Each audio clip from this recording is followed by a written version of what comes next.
अकोला शहरातील शिकस्त इमारती आणि अनधिकृत बांधकामांवर कारवाईला गती देण्याचे निर्देश महापौर शारदा खेडकर यांच्या अध्यक्षतेखाली झालेल्या बैठकीत देण्यात आले।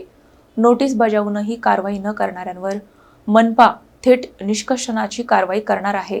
अकोला महानगरपालिकेत महापौर शारदा रणजित खेडकर यांच्या अध्यक्षतेखाली शहरातील शिकस्त इमारती आणि अनधिकृत बांधकामांचा आढावा घेण्यात आला। स्थायी समिती सभापती विजय अग्रवाल यांनी 4ही झोनमधील धोकादायक इमारतींच्या स्थितीची माहिती घेतली।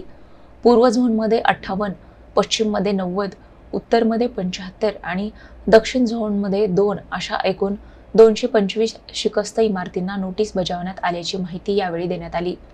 नोटीस देऊनही इमारत न पाडणाऱ्या मालकांवर महानगरपालिकेत मार्फत निष्कासनाची कारवाई करून त्याचा खर्च संबंधितांकडून वसूल करण्याचे निर्देश देण्यात आले। तसेच परवानगीशिवाय सुरू असलेल्या अनधिकृत बांधकामावरही कठोर कारवाई करून संबंधितांकडून निष्कासनाचा खर्च वसूल करण्याच्या सूचना बैठकीत देण्यात आल्या।